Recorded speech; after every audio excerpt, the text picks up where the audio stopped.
하루 최대 500톤씩 당장 내일부터 이 후쿠시마 오염수가 바다로 흘려 보내지게 됩니다. 대략 30년 정도 방류가 이어질 것 같은데요. 오늘 민주당은 당력을 여기에 집중했습니다.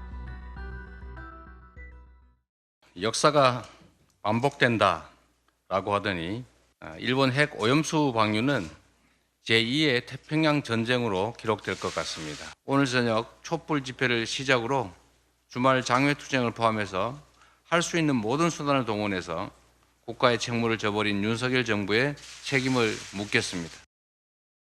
또다시 반일과 공포 마케팅으로 국민을 불안하게 하고 정쟁을 조장하고 있습니다. 여전히 국민의 불안감을 부추겨 정쟁의 도구로만 사용하려는 민주당의 행태는 과거 광우병 사태의 거짓 선동과 달라진 바가 없는 후진적 정치 행태이며 무책임한 행동입니다.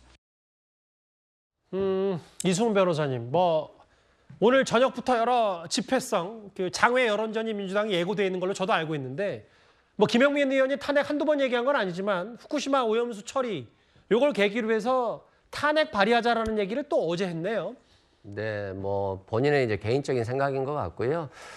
국민들 입장에서 보면 이 핵 오염수 방류가 굉장히 충격적인 것은 맞습니다만 그렇다고 해서 일본에서 이루어지는 일에 대해서 대통령 탄핵까지 논의한다라고 한다는 것은 좀 정치적인 불안이 야기될 수 있기 때문에 좀 신중한 발언이 필요할 것 같고요. 예. 다만 좀 안타까운 건 내일부터 핵 오염수가 방류된다고 하는데 하루에 500톤, 30년 가까이 이렇게 방류되는 것들이 굉장히 국민들의 불안을 키울 것으로 보여지고 그럼으로써 우리나라의 어민들이라든가 상인들에게 굉장히 심한 타격을 줄 것 같은데요.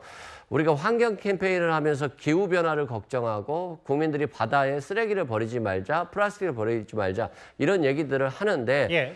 바다에 존재하는 어떤 어류 생태계에 이런 핵 오염수들이 굉장히 악화돼서 이런 것들이 결과적으로 점차적으로 국민들께 피해가 오지 않을까 굉장히 우려되는 현실입니다. 오늘 이 대표는 직접 제2의 태평양 전쟁이라는 표현도 썼고요.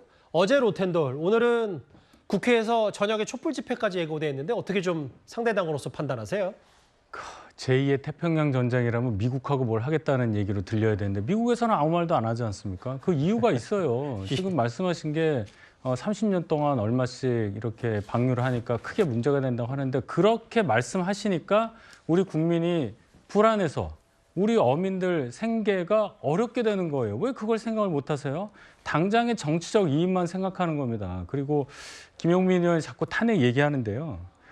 탄핵이라는 게 내일 당장 검찰청 가서 조사받겠다 하는 것처럼 그렇게 간단한 일이 아니에요. 저는 국회의원 주민 소환제가 왜 없는지 통탄을 해야 될 시점이라고 봅니다.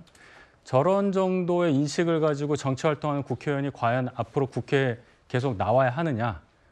심판의 날이 얼마 남지 않았지만 민주당에서 제대로 좀 잘 처리해 주시길 바랍니다. 후쿠시마 오염수 문제와 상관없이 내일 이재명 대표가 또 직접 수원지검에 나갈지 안 나갈지 검찰 수사는 이루어질지도 좀 내일의 관전 이미 미리 포인트인 것 같습니다.